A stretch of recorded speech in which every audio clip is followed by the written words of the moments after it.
حضرت شیما تھی نا نبی پاک کی رضائی ہمشیرہ حضرت حلیمہ کی، تو ان کے سارا قبیلہ گرفتار ہو کے آیا تھا.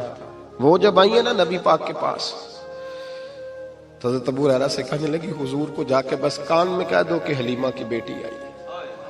حضرت ابو ہریرہ کہتے ہیں حضور اتنی تیزی سے اٹھے کہ نبی پاک کی چادر بھی منبر پہ رہ گئی.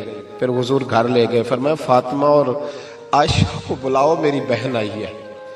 میرے محبوب کریم نے فرمایا تو اگر کہے گی نا تو میں تیرے لیے مدینے میں مکان بنا دوں گا، تو یہیں رہ جا. کہنے لگی نہیں محبوبہ واپس جانا. تو حضور سے کہنے لگی میرا سارا قبیلہ گرفتار ہے، اسے چھوڑ دیں. حضرت ابو ہریرہ کہتے ہیں ہر کام حضور نے مشورے سے کیا، پر جب بہن نے کہا نہ چھوڑ دے، اور میں کوئی مشورہ نہیں، جیسے تو کہے گی ویسے ہی ہو جائے گا، جیسے تو کہے گی ویسے ہی ہو جائے گا، جس طرح تو چاہے گی. کون اشک شوئی کرے گا، کون بات سنے گا، کون دکھ کسی کی. پگلی بی بی پاگل عورت، دیکھے کبھی پاگلوں کو کوئی وقت دیتا؟ وہ پاگلوں کے پاس بیٹھا، میں بڑا مصروف آدمی ہوں، مجھے تو سیاںہ بندہ ملنے آئے تو میں کہتا مختصر بات کرنا. ایک پگلی بی بی آئی پاگل، حضرت انس کہتے ہیں آ کے کھڑی، کہنے یا رسول اللہ مجھے کام ہے. پاگل عورت. تو نبی کریم صلی اللہ تعالی علیہ وسلم نے کہا کیا کام ہے؟ تو اس کے محلے کے لوگ کھڑے ہو گئے، کہنے لگے حضور چھوڑیں گے تو دیوانی ہے، ایسی ہی باتیں کرتی رہتی ہے. جناب انس بن مالک فرماتے ہیں حضور ناراض ہوئے، فرمایا تم سے بات کر رہی ہے کہ مجھ سے کر رہی ہے؟ کرنے دو باتیں. کیا بات ہے بتا؟ کہنے لگی حضور یہاں نہیں کرنی، میرے ساتھ آئے. نبی کریم اس کے پیچھے پیچھے چلنے لگے. جناب انس فرماتے ہیں کہ صحرا میں لے گئی، نبی پاک ریت پہ بیٹھ گئے، سامنے بیٹھ گئی. کہنے لگی حضور بچوں کو منع کریں، مجھے روڑے مارتے. فرمایا میں کہہ دوں گا، اب نہیں کریں گے. حضور میرے گھر والے میری بات نہیں سنتے. فرمایا میں سمجھاؤں گا. یا رسول اللہ یہ پاگل کہہ کے چھیڑتے. حضور نے فرمایا کوئی نہیں کہے گا، میں منع کر دوں گا. حضرت انس کہتے ہیں دیر تک حضور کو ریت پہ حضور بیٹھے. یار یہ بھی سنت ہے میرے نبی، صرف کھانے کے درمیان میٹھا کھانا ہی سنت نہیں میرے بھائی، یہ بھی نبی پاک کی سنت ہے، یہ بھی رسول پاک کا طریقہ ہے. نبی کریم نے دیر تک وقت دیا، دیر تک، کبھی ہستی کبھی رو دیتی. حضرت انس کہتے ہیں میں نے یہ انداز بھی دیکھا، جب وہ ہستی تو حضور بھی ہستے. کبھی کو پاگل کے غم سن کے بھی رویا. لیکن ایسا کوئی محبوب کہیں ہوگا نہ کہیں ہے، بیٹھا ہے چٹائی پہ مگر عرش نشیں ہے. میرے محبوب نے کھل کے باتیں سنی، کھل کے اپنی مرضی سے. کہنے لگی محبوبہ میں تھک گئی ہوں، اب آپ جائیں. حضور میں تھک گئی ہوں، آپ جائیں. نبی کریم اٹھے اور اٹھ کے فرمایا کسی کا خیال نہ کرنا، جب تیرا دل کرے دوبارہ آ جانا. یار یہ حسن ہے، یہ وقار ہے کہ تو اشک شوئی کس طرح. میں نا ابھی انتظار کر رہا ہوں، میں ابھی انتظار کر رہا ہوں کہ ایم این اے آئے گا تو اس غریب کی مدد کرے گا. میں ابھی انتظار کر رہا ہوں کہ ایم پی آئے گا تو اس کی مدد کرے گا. میں ابھی انتظار کر رہا ہوں کہ بہت بڑا سیٹھ آئے گا تو مدد کرے گا. جب محلے کا اور گاؤں کا چودھری کسی غریب پہ ظلم کر رہا ہوتا ہے تو میں اپنے بچے کو کہہ رہا ہوتا ہوں تو نہ اس لڑائی میں جانا، ہمیں کیا لگے. تو کون پھر اس کا ہاتھ؟ ظلم پھر ختم کیسے ہوگا؟ پھر کیا طریقہ ہے ظلم ختم کرنے کا؟ جب کچھ ظالم کو ظالم کہنے کوئی تیار نہ ہو. وہ زمانہ جب نبی کریم صلی اللہ تعالی وسلم مکہ شریف میں اعلان نبوت فرمایا تھا تو سارا مکہ مخالف ہو گیا، سارا مکہ. ایک وقت عروج کا ہوتا ہے، ایک وقت ایسا ہوتا ہے جب غربت ہوتی ہے، ابتدا ہوتی ہے اسلام پر غربت کا زمانہ. قبیلہ بنو آراش کا ایک شخص مکے آیا. وہ کہتا ہے میں چھوٹا سا تاجر تھا. میری باتوں کی سمجھ تو آ رہی ہے نا آپ حضرات؟ جو نہیں بول رہے انہیں بھی آ رہی ہے. اللہ تعالیٰ آپ کو جزا دے. بس ایک دو بات اور عرض کرنی ہے آپ حضرات. حضرت طارق بن عبداللہ رضی اللہ تعالیٰ عنہ اس کے راوی ہیں، فرماتے ہیں وہ بنو آراش کا رہنے والا شخص آیا. وہ کہتا ہے میں چھوٹا سا تاجر تھا، بیوپاری تھا. میں گاؤں سے جانور اونٹ گھوڑے خریدا کرتا، مکے میں لا کے بیچتا، مدینے میں لے جا کے بیچتا، طائف میں. میں ایک دفعہ نا بڑے سرخ رنگ کے خوبصورت 2 اونٹ مکے لایا.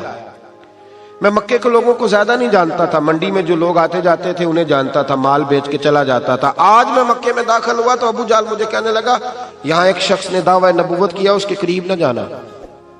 میں نے کہا ٹھیک ہے نہیں جاؤں گا. میں نے اونٹ دکھائے تو ابو جال کو پسند آ گئے، سودا ہو گیا، اونٹ خرید لیے. وہ شخص کہتا ہے کہ اونٹ خرید کے نا تو کہنے لگا فلاں محلے کی فلاں گلی کے فلاں کونے میں میرا گھر ہے، کل آ کے پیسے لے جانا۔ کہتے میں اگلے دن پیسے لینے گیا تو کہنے لگا آج نہیں میرے پاس، کل آنا۔ میں اگلے دن پھر گیا پیسے، کہنے لگا نہیں کل آنا۔ ہوٹل ہوتے نہیں تھے، مکے میں میرا رشتہ دار کوئی نہیں تھا، میں فٹ پاتھ پہ سوتا، جو چند کھجوریں اور سرکہ میرے پاس تھا وہ پہلے دن ہی ختم ہو گیا۔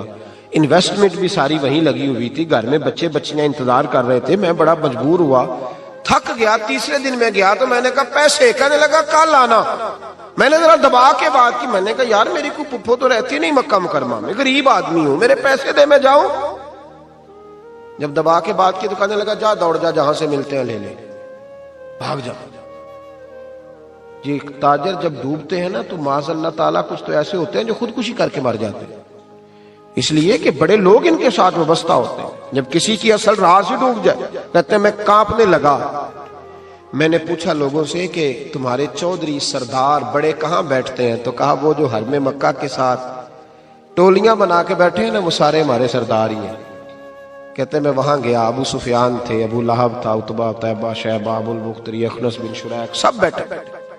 میں نے جا کے کہا یارو میں بنو عراش کا رہنے والا ہوں، چھوٹا سا تاجر ہوں، 2 اونٹ یہاں لا کے بیچ بیٹھا ہوں تو ایک شخص نے خریدے ہیں، وہ پیسے نہیں دیتا۔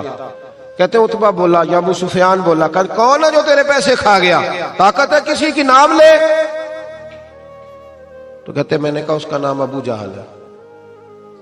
جب میں نے یہ کہا نا تو کہنے لگے اوہو وہ تو پیسے نہیں ملتے تیرے، تو بڑا گنڈا ہے، تو بہت بڑے بدماش کے پاس لگ گئے، وہ تو نہیں پیسے ملنے لگے، کبھی نہیں ملتے۔ فرماتے اب میں کانپا، اب تو میری امیدیں ٹوٹنے لگیں، اب میرے آنسو چھلکنے لگے۔ تو ایک شخص نے نا مذاق کیا، ادھر دیکھیے گا میری طرف، مذاق کیا۔ کہتے ہیں سامنے نا خانہ کعبہ کی دیوار کے ساتھ ٹیک لگا کے رسول پاک تشریف فرما تھے، نبی کریم بیٹھے ہوئے تھے، نبی کریم۔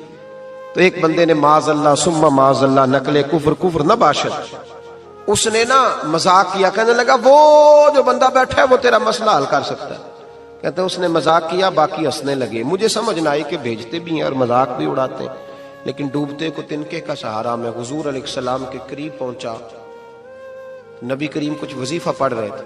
یہ غریب آدمی نا بیچارہ وزیر سے بھی ڈرتا ہے تو پیر سے بھی ڈرتا ہے کہ کہیں طبیعت پہ کوئی چیز گرا نہ گزر جائے۔ تو کہتے ہیں میں ڈرتے ڈرتے نا پیچھے بیٹھ گیا کہ فارغ ہوں گے تو میں بات کروں گا۔ فرماتے میں ابھی پیچھے بیٹھا ہی تھا، پورا بیٹھا بھی نہیں تھا کہ میرے رسول پاک نے میری طرف توجہ فرمائی، رخ میری طرف پھیرا، 2 جملے نبی پاک نے کہے تو مجھے یوں لگا جیسے پردیس میں مجھے ماں مل گئی ہو۔ 2 جملے، پہلا فقرہ حضور نے فرمایا پردیسی لگتے ہو، اور دوسرا فقرہ فرمایا پریشان لگتے ہو۔ فرماتے ہیں بات چھم چھم میرے آنسو گرے، چھم چھم۔ اور بھائی کوئی اپنا ملے تو رونے کا مزہ آتا ہے، کوئی دکھ پوچھے تو پھر بندہ آنسو گرائے نا، ہر ایک کو تو دکھ سنائے بھی نہیں جاتے۔ وہ شاعر اردو کا ہے، آپ کی سمجھ میں آ گیا تو بڑا اچھا ہے۔ اس نے کہا تھا کہ ہجوم غم میں بھی توہین ضبط غم نہ ہوئی، ہم اس احتیاط سے روئے کہ آنکھ نم نہ ہوئی۔ ہجوم غم میں بھی توہین ضبط غم نہ ہوئی، ہم اس احتیاط سے روئے کہ آنکھ نم نہ ہوئی۔ ہم روئے بھی ہیں پر ہم نے کوشش کی ہے کہ کوئی ہمارے آنسو نہ دیکھے، چھپ چھپا کے روئے۔ فرمانے لگے نبی رحمت صلی اللہ علیہ وسلم نے فرمایا پردیسی اور پریشان لگتے ہو۔ کہتے میں جب رویا نا تو کریم رسول نے کام بھی نہیں پوچھا، یہ بھی نہیں پوچھا مسئلہ کیا، مجھے تبکی دی۔ فرمایا چپ کر، روتا کیوں ہے؟ جیسے تو کہے گا ویسے ہی ہو جائے گا۔ کیا کہا بریلی کے امام نے؟ فرمانے لگے غم زدوں کو رضا مجدہ دیجئے کہ جاؤ اعلان کر دو، غم زدوں کو رضا مجدہ دیجئے کہ ہے بے کسوں کا سہارا ہمارا۔ نبی کریم نے فرمایا فکر نہ کر، جیسے تو کہے گا ہو جائے۔ کہتے حضور پہلے مجھے گھر لائے، سرکہ کھلایا، کھجوریں دی، دودھ پلایا، میں 2-3 دنوں کا بھوکا تھا، میں نے راج کے کھایا۔ کہتے ہیں جب میں سیر ہو گیا نا میری تسلی ہو گئی۔ اب حضور نے فرمایا بتا تیرا مسئلہ کیا ہے؟ سارا علاقہ کسی اور طرف ہے، شہر کسی اور طرف ہے، پر میرے نبی حق کے ساتھ ہے۔ حالات نہیں ہے اس وقت کہ حق کے ساتھ کھڑا ہوا جائے، پر حضور حق کے ساتھ ہے۔ میرے نبی کریم سید عالم صلی اللہ تعالی علیہ وآلہ وسلم نے فرمایا، کریم رسول فرمانے لگے کیا مسئلہ ہے؟ ابو جال پیسے نہیں دیتا۔ فرمایا اس نے کیوں نہیں دینے، دے گا پیسے، کیوں نہیں دینے پیسے؟ دیکھ کچھ لوگ نا کچھ لوگ شرافت کو بزدلی سمجھتے ہیں.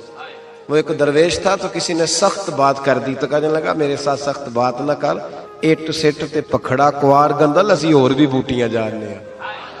اٹ سٹ تے پکھڑا کوار گندل تے اسی. اور اس کا ترجمہ اقبال نے بھی کیا. اقبال کہنے لگے ہو ہلکا یارا تو بریشم کی طرح نرم, پر رزم حق و باطل ہو تو فولاد ہے مومن. رزم حق و باطل ہو تو اشداء علی الکفار رحماء بینہم, کافر پہ سخت اور آپس میں رحم دل. یہ اصول ہے مومن کا. نبی کریم نے فرمایا کیوں نہیں پیسے دینے, دے گا. ان الذین قالوا ربنا اللہ ثم استقاموا تتنزل علیہم الملائکہ, جو رب کا نام لے کے ڈٹ جائے اللہ اس کی مدد کے لیے فرشتوں کا نزول فرما دیا کرتا ہے. نبی کریم علیہ السلام ساتھ چلے آہستہ آہستہ. اور بھائی کونسلر رکا بھی لکھ دے تو اس کی مہربانی. ویسے تو کونسلر کے دروازے پہ سویرے کو چلا جائے نا غریب آدمی, امیر آدمی پہ تو خیر پرچہ بھی ہو تو ایسا تو سب پوچھتے ہیں چوہدری صاحب درخواست آئی ہوتا کی کرنا ہے, تو غریب آدمی کو لے جاتے ہیں. تو وہ پھر جاتا ہے بیچارہ کونسلر صاحب کے پاس, چودھری صاحب کے پاس. تو پھر اندر سے پیغام آتا ہے کہ چودھری صاحب ٹوتھ پیسٹ کر رہے ہیں. پھر پیغام آتا ہے کہ بریڈ گرم ہو رہا ہے. پھر پتہ چلتا ہے کہ اب اخبار پڑھ رہے ہیں. وہ غریب باہر بیٹھا ہے. پھر باہر آ کے پوچھتے ہیں گاڑی کرا کے لائے ہو, وہاں کیسے جانا ہے؟ وارث شاہ مان کری نہ وارثاں دا, رب بے وارثا کر کے مار دائی. بے پروائی ویک سجن دی جتھے کسے دی پیش نہ جاوے, اونے تاجاں والے در در رولے, تاجاں والے در در رولے تے منگتے آ تخت بٹھاوے. او سجنا کسے نو کارا مل دائی, کوئی کعبے او خالی آوے, ڈھار اس کی بے نیازی سے. اور بڑے بڑے حاجی نمازی, ناراض نہ ہونا میری بات, بڑے بڑے حاجی نمازی حق کی بات کرنی ہوتی ہے تو پیچھے ہٹ جاتے. ایک بابا بلے شاہ صاحب کی بات نہ کر دیں درمیان میں.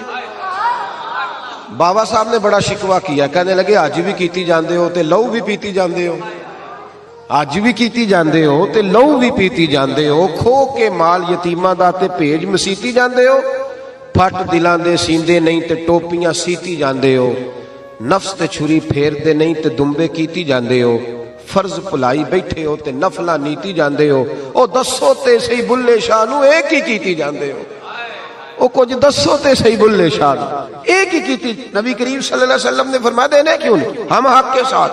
حضور ساتھ چلے تو وہ شخص کہتے ہیں جب گلی میں حضور جا رہے تھے نا تو میرے دل میں خیال آ رہا تھا کہ وہ تو بڑا بدماش ہے اور حضور تو بولتے بھی دھیما دھیما ہے, وہ تو بڑا گنڈا ہے, اور میں 100 باتیں کرتا تو حضور ایک جواب دیتے, نیچی نظروں کی شرم و حیا پر درود, اونچی بینی کی رفعت پہ لاکھوں سلام. تو محبوب پاک کیسے بات کریں گے, وہ تو بڑا بے حیا ہے. لیکن کہتے ہیں سارے رستے حضور نے کوئی بات نہ کی, ککھ سواد نہیں مشری اندر, اسا کھنڈا بھی چک ڈٹھیاں, اینا ساریاں شیواں نالوں گلاں سجن دیاں مٹھیاں. یہ کس قسم کا عذاب ہے؟ جمعے پڑ گئے, ٹڈیاں آ گئی, یہ اللہ نے عذاب نازل کیا. جب وہ عذاب میں مبتلا ہوئے تو موسیٰ علیہ السلام سے کہا کہ آپ اللہ سے دعا کریں کہ ہم سے یہ عذاب ٹل جائے. اگر ایسا ہوا تو ہم ایمان لے آئیں گے, بنی اسرائیل کو بھی آزاد کر دیں گے. لیکن موسیٰ علیہ السلام کی دعا کے نتیجے میں جب عذاب ٹل جانے کے بعد فرعونی پھر اپنے وعدے سے پھر گئے. بنو قریظہ والوں نے بھی کئی دفعہ حضور سے وعدے کیے پر اپنے وعدوں پر قائم. ایک بات آپ سے یہاں روک کے عرض کر دوں, ہم بھی کئی دفعہ کہتے ہیں ذرا بریک کبھی گاڑی کی نہیں نہ لگتی تو ہم ارادہ کرتے ہیں کہ آج سے نماز شروع کر دینی. ذرا طبیعت زیادہ لیل ہوتی ہے تو ارادہ کرتے ہیں نا کہ بھائی آج کے بعد ہم نے نیک, پھر کیا ہوتا ہے شفا ہو گئی تو چھٹی ہو گئی. یہ طریقہ درست نہیں, یہ تو کفار کا طریقہ بیان کیا نا قرآن پاک نے. یہاں فرمایا جب اللہ تبارک و تعالیٰ نے انہیں نجات دے دی تو اپنے وعدے سے مکر گئے, تو پھر اللہ تبارک و تعالیٰ نے بنی اسرائیل کو سمندر پار کر کے ایسی قوم کے پاس پہنچا دیا جو بتوں کی پرستش کرتی تھی.